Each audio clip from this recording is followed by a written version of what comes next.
All right, folks, welcome back to Knowledge Journey. Today, we're diving into a topic that's as relevant now as it was centuries ago. You might have heard the famous quote by John Locke, "The mind is furnished with ideas by experience alone."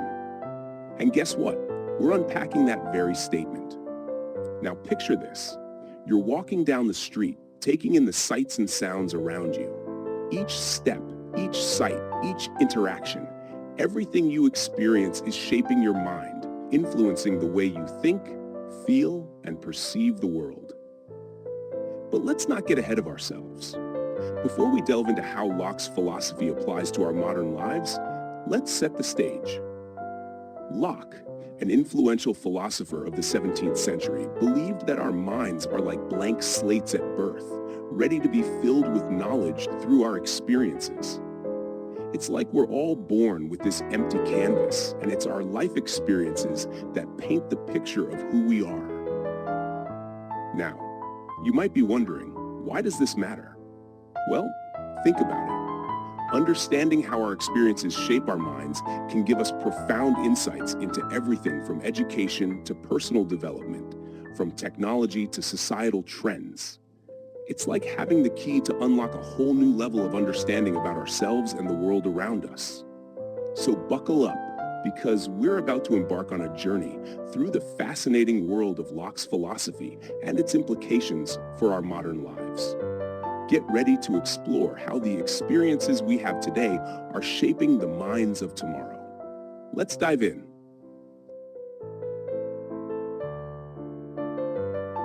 Now that we've set the stage, let's dig deeper into understanding Locke's concept of empiricism and the tabula rasa theory.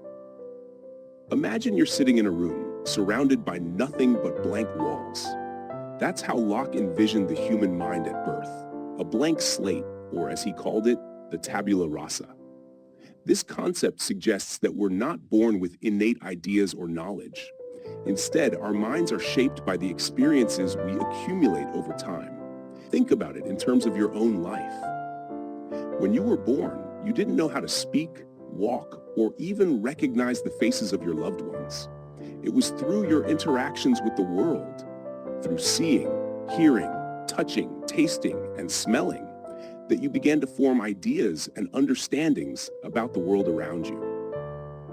Now, you might be thinking, well, what about instincts or innate abilities? And that's a valid question.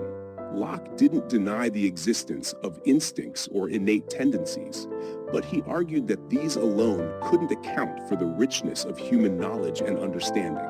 Instead, he believed that our experiences play a fundamental role in shaping our thoughts, beliefs, and behaviors. So let's bring it back to the present. In today's world, filled with a constant stream of information and experiences, Locke's ideas remind us of the importance of curiosity, exploration, and lifelong learning. Whether it's through formal education, hands-on experiences, or everyday interactions, each moment contributes to the ongoing development of our minds. But here's the kicker. Understanding Locke's concept isn't just about looking backward. It's also about looking forward. It's about recognizing the power we have to shape our own experiences and, in turn, shape our own minds. So, as we navigate through the complexities of modern life, let's remember that we hold the pen to our own tabula rasa, and every experience is another stroke in the masterpiece of our lives. Now that we've delved into Locke's concept of empiricism and the tabula rasa theory, let's explore how these ideas manifest in modern education. Imagine yourself stepping into a classroom, filled not with rows of desks and a teacher lecturing at the front, but with students actively engaged in hands-on activities, experiments, and real-world projects. This is the essence of experiential learning, a teaching approach that aligns closely with Locke's philosophy. Experiential learning emphasizes the importance of active engagement and reflection in the learning process.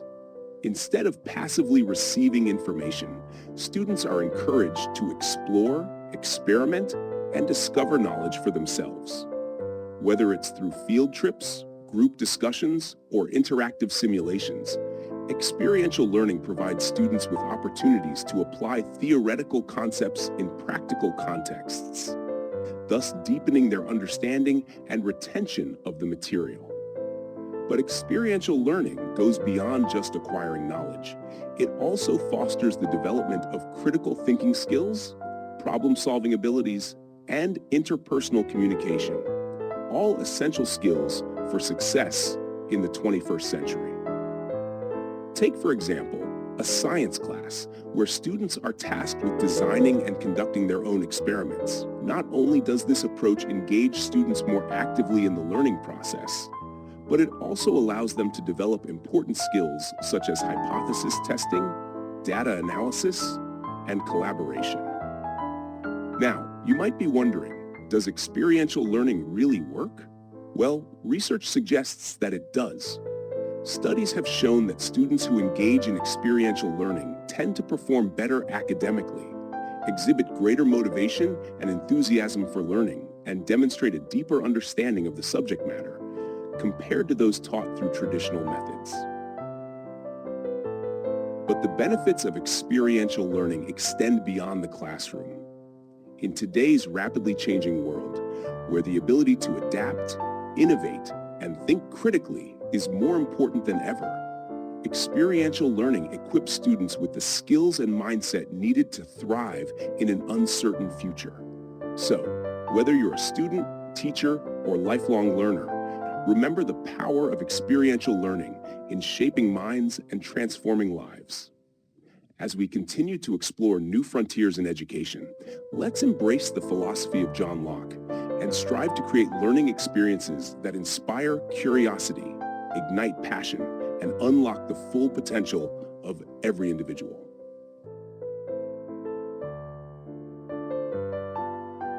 Now that we've discussed Locke's influence on modern education through the lens of experiential learning, let's turn our attention to another fascinating aspect: the influence of Locke's philosophy on technology and innovation. Picture yourself holding the latest smartphone in your hand, effortlessly swiping through apps, accessing a wealth of information with just a few taps. Have you ever stopped to think about how the design of that device was influenced by human experience? Well, here's where Locke's philosophy comes into play. You see, Locke emphasized the importance of experience in shaping our understanding of the world. He believed that our minds are like blank slates, and it's through our interactions with the world that we acquire knowledge and form ideas. Now, fast forward to the present day, and you'll see Locke's philosophy reflected in the field of technology and innovation, particularly in the realm of user experience, UX design. UX design focuses on creating products and interfaces that are intuitive, user-friendly, and responsive to human needs and preferences. Think about the layout of your favorite app or website, the way information is organized, the ease of navigation, the responsiveness to user input. All of these elements are carefully crafted to enhance the user experience. And at the heart of UX design is the principle of empathy, understanding the needs, desires, and behaviors of users through observation, research, and feedback. But it's not just about making products easy to use. It's also about creating meaningful experiences that resonate with users on a deeper level. Whether it's the satisfaction of completing a task efficiently, the delight of discovering new features, or the sense of connection with others through social media platforms, technology has the power to enrich our lives in profound ways. Take, for example, the evolution of smartphones. From the early days of clunky interfaces and limited functionality to the sleek, intuitive devices we use today, smartphones have undergone a remarkable transformation, driven by insights from user experience research. Each iteration, each update is a testament to the ongoing effort to better understand and serve the needs of users. But the influence of Locke's philosophy extends beyond just the design of individual products. It also informs the broader culture of innovation and experimentation that drives technological advancement. By embracing a mindset of curiosity, exploration, and learning from experience, innovators are able to push the boundaries of what's possible and create solutions to some of the world's most pressing challenges. So, the next time you interact with a piece of technology, take a moment to appreciate the thought and care that went into its design. And remember, behind every great product lies a philosophy that values human experience and seeks to enhance it in meaningful ways.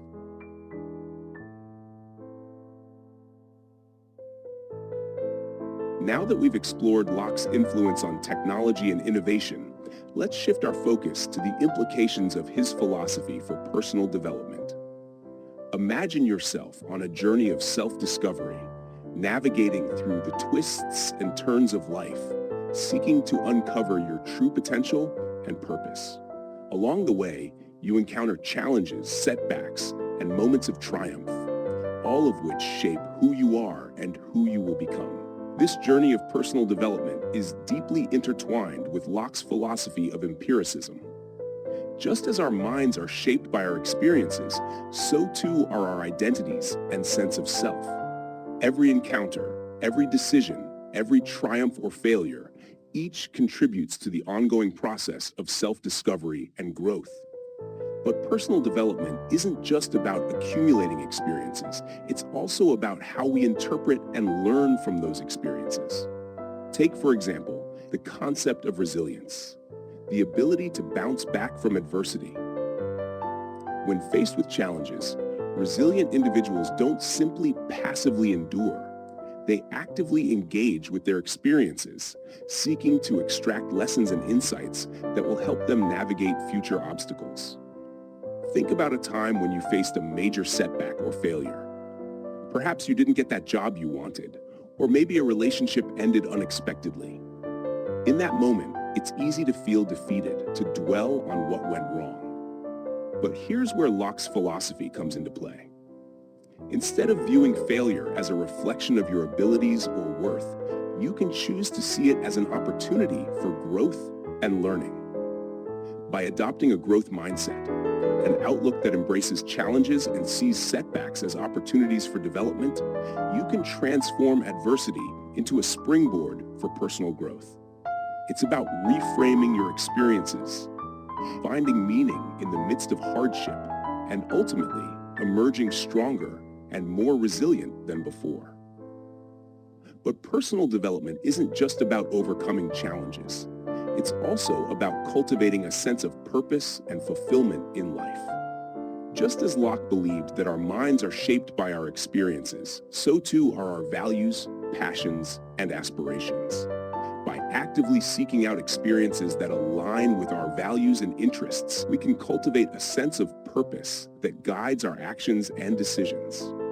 Whether it's through travel, volunteer work, pursuing hobbies, or engaging in meaningful relationships, each experience contributes to our sense of identity and purpose. And just as Locke's philosophy emphasizes the importance of curiosity and exploration in shaping the mind, so too can these qualities enrich our journey of personal development. So, as you embark on your own journey of self-discovery and growth, remember the wisdom of John Locke. Embrace your experiences, learn from your failures, and cultivate a mindset of resilience and growth. By doing so, you can unlock your full potential and create a life filled with meaning, purpose, and fulfillment.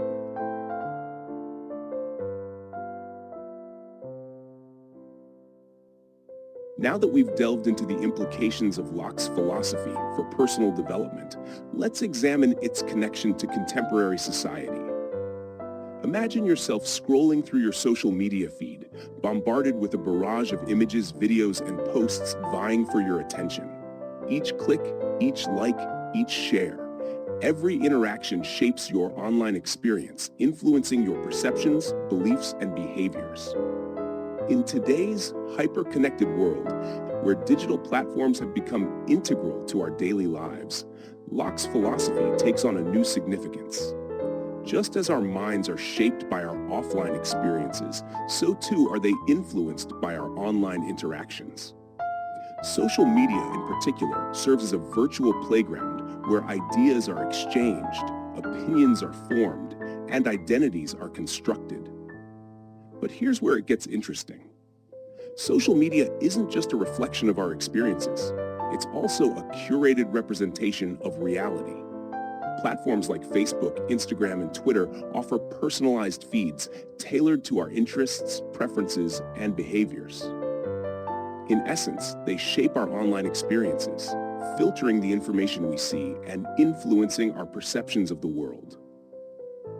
Now, you might be wondering, what are the implications of this for contemporary society? Well, let's take a closer look. On one hand, social media has democratized access to information, giving individuals a platform to express themselves, connect with others, and mobilize for social change. It has revolutionized the way we communicate, share ideas, and engage with the world around us.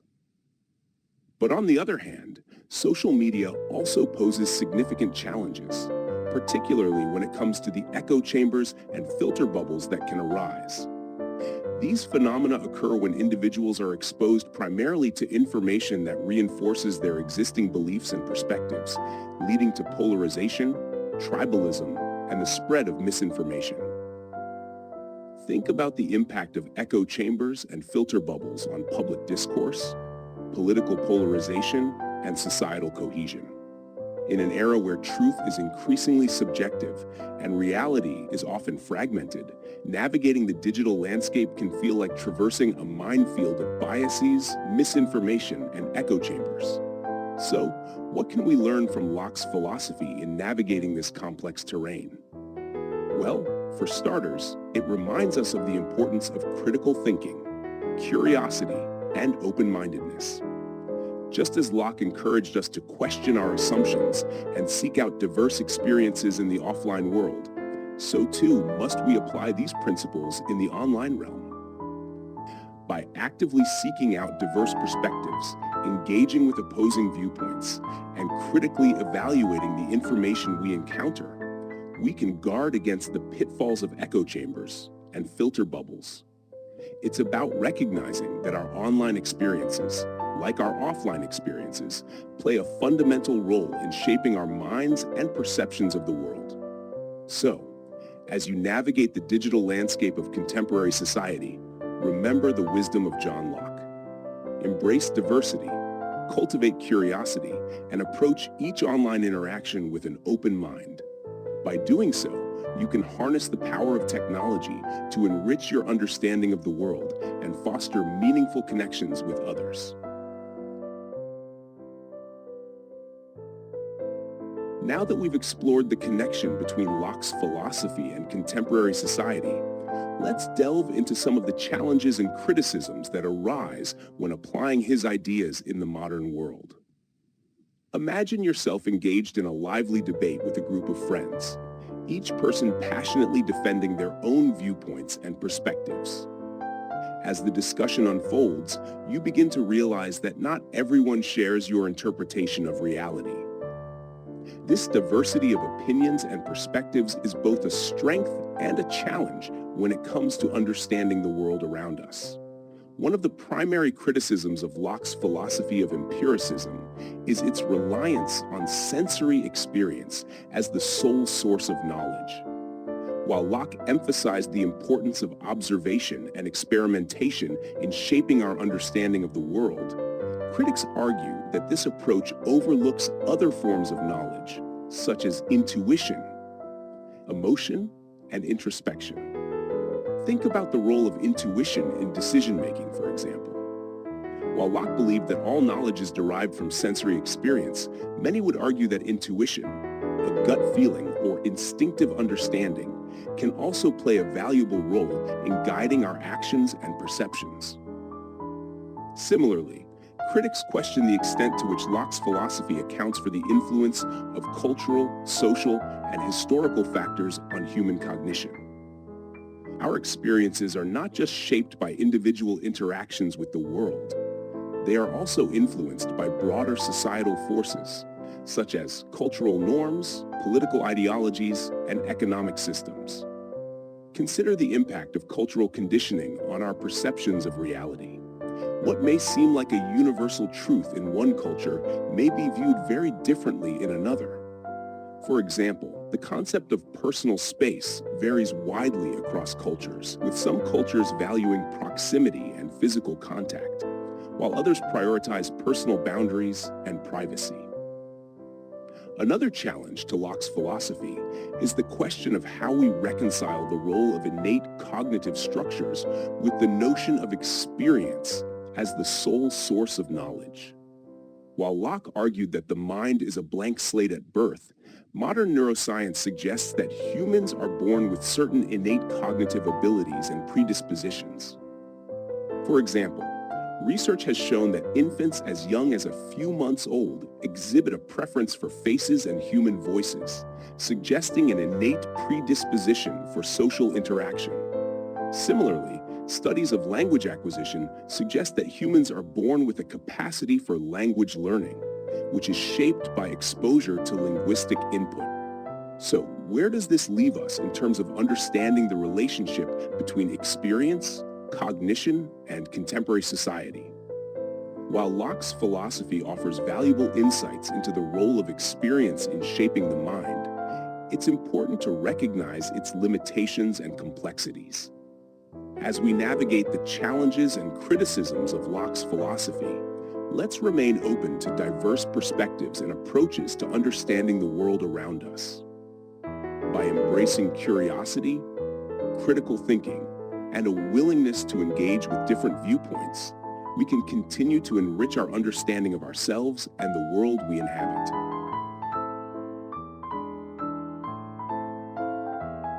As we come to the conclusion of our exploration into the profound insights of John Locke's philosophy and its relevance to contemporary society, let's take a moment to reflect on the journey we've embarked on together.